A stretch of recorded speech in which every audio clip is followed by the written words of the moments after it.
of Symposium weekend. It's about 7:15. I'm leaving my house now, all ready to go. Today I'm not really bringing anything just because of all the food and stuff they provided for us. I think I'm just gonna grab coffee and a muffin or something when I get there, and I'll be getting there at about just after 7:30, so I should have plenty of time to get a light breakfast and secure my spot in the auditorium for the day, and then just kind of hang out until it starts. Y'all, the only thing I like driving to work for on the weekends is there's no traffic on the interstate. I wish this was my reality when I was driving to work during the week, because it doubles and even triples my commute time. It's not fun. When y'all park, does anyone else like open the door real quick and check to see if they're in the lines?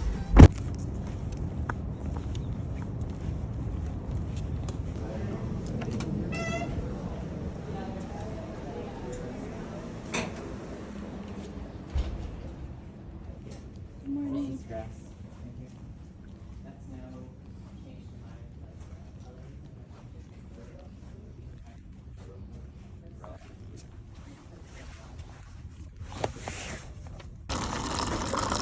Juggling all your stuff. Alright, so here we can see all the things I grabbed, mostly because free is free, and I figured I would take some home and have breakfast for tomorrow. It's actually, you could see how it made incredible technology. They've only been on the market 5 years. Wow. And then for the ICP measure, portion of it, do you need to clamp it at all? Because sometimes you need to clamp it. Okay. No. If you want to take the patient mobile, this is what you do. You're going to get ICP, but at least you're not going to get oxygen. But this is invented by a nurse in Germany. So what's cool about this is instead of hauling the monitor around and doing all that, you literally just take this guy, hook it to the catheter, hook this to a little small portable monitor. Yeah, the portable monitor. Yes, that they go, and then this is it. And then you could leave this bedside. So there's an interface already on the normal catheter that will go right up to an ICP. Yes, this will plug right into it. There's consideration Hey guys, just got done with Narrow Consortium Day 2, which concludes the entire weekend-long event. Today was a little bit shorter.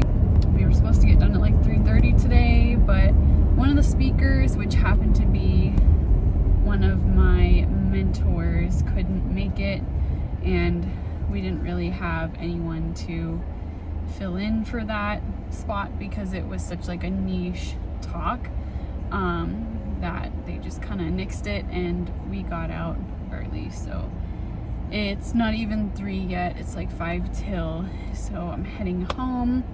I'm exhausted, but again, just very full, not only of all the food they fed us, but of all of the wonderful information we got to learn. Of course, today the lectures were a little bit different.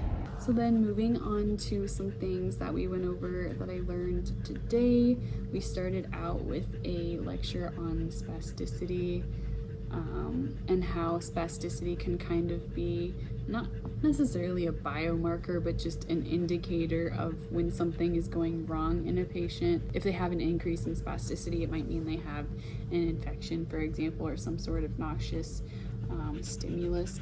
Talked about some of the complications associated with spasticity. They also talked about intrathecal baclofen pumps. So that is when the baclofen is delivered into the CSF, into the spinal cord. And they talked about kind of the different nuances with that, which was super interesting for me to hear because I recently evaluated and treated a patient with a newly placed baclofen pump who was very, very spastic. So they mentioned how it tends to have greater effects on the lower extremities than the upper, and that one of the benefits of delivering the baclofen intrathecally is that you can give it at lower doses. They mentioned that battery life is about 6 to 7 years, so that's when they would have to go in and get it replaced. And then they mentioned some general side effects. They also talked about a method called cryoneurolysis, which basically is I don't know if it's nitric or nitrous oxide, but they described it as an ice ball that cools the nerve, and which temporarily cools and injures the nerve. And cryoneurolysis, they mentioned, is specifically for painful spasticity. They mentioned that it should be completed every 3 to 6 months with the hope that the patient will eventually no longer need it. And then between those treatments every 3 to 6 months, to really focus on stretching and increasing the functional range of motion and available strength now that the spasticity has been reduced. Later in the day, they had a lecture with a participatory event on yoga and its benefits and applications for individuals with brain injuries, which, if I'm being honest, it wasn't a ton of new information, but you know, it was super interesting to review and to be able to practice, and always good to have different people's takes on the topics. And then the very last lecture of the day was my favorite, probably just owing to the fact that I grew up with a performing arts background. We had a music therapist come in and talk about different interventions he provided to patients with neurological injuries, as well as some of the effects and the proposed mechanisms for that. So essentially the sound serves as an external cue for the patient, and they think it's a somewhat automatic process because as humans, it's pretty easy for us to sync our movements up with external tempo, which is what the music did.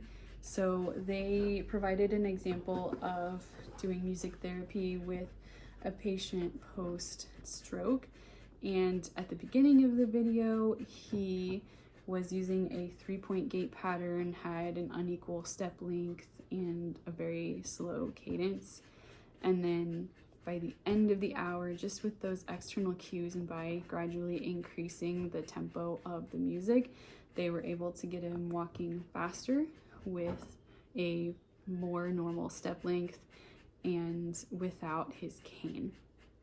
So just seeing some of those immediate results, really amazing. They also had a patient with Parkinson's where he froze pretty significantly, especially when he would go to turn, but as soon as he put the music on, he was chill and all of his movements were really smooth. And they proposed that adding the external component of the music lowered the amount of dopamine necessary to complete the movement. And it makes sense when you think about the fact that in Parkinson's, you see that dopamine depletion. There was also an example for speech therapists with patients with expressive aphasia.